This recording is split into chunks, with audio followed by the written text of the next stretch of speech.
Dans son rapport 2021, rendu public en 2023 et disséminé ce 18 mai 2024 à Brazzaville, l'initiative pour la transparence dans les industries extractives appelle le gouvernement congolais à entreprendre une série d'initiatives allant dans le sens de promouvoir la bonne gouvernance au niveau national, notamment clarifier les critères techniques et financiers dans l'évaluation des demandes d'octroi et de transfert de permis dans le secteur des hydrocarbures, définir précisément les critères techniques et financiers ainsi que leur poids dans le processus d'évaluation des demandes et des transferts de permis miniers et bien d'autres. Plusieurs rapports de l'ITIE, il y a toujours des écarts.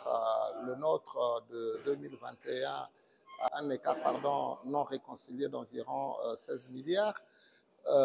Mais cet écart il est un peu supérieur au seuil retenu par le groupe multipartite congolais. Mais ceci dit, il y a quand même des grandes avancées dans ce rapport de l'ITIE en termes de fiabilité de données, c'est vrai, mais aussi en termes d'exhaustivité de données, il y a quand même eu des grandes avancées.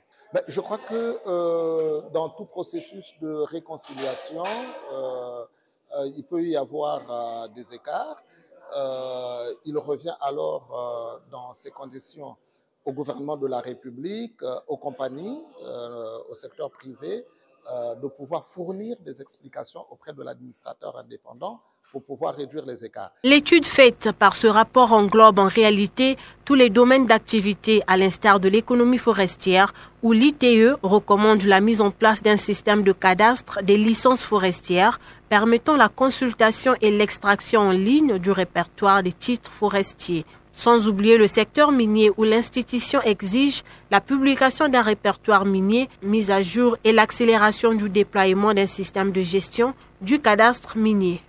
Des recommandations qui appellent surtout à une mise en exergue urgente au regard de la nécessité qui s'impose pour le pays. Ce rapport a permis de publier ces chiffres, mais surtout de mettre en exergue l'ensemble des défis qui sont liés au secteur donc, de l'extraction.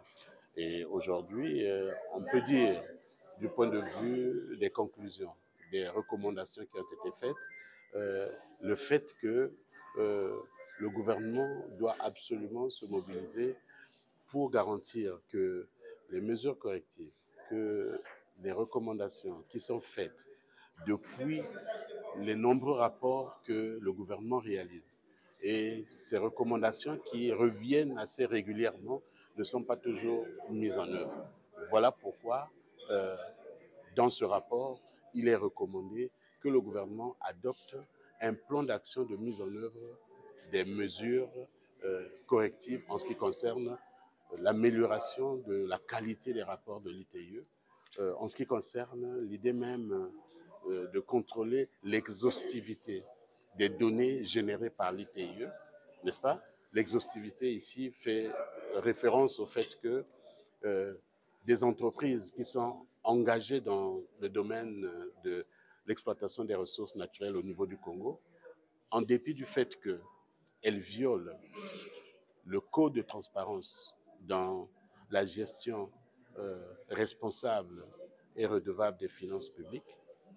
Donc, ces entreprises violent le code de transparence en se soustrayant à l'exercice de réconciliation. La République du Congo a adhéré à l'initiative pour la transparence dans les industries extractives en 2004 et a commencé d'exécuter cette norme depuis 2014. Le pays a obtenu sa deuxième validation en 2023 avec un score modéré de 75%.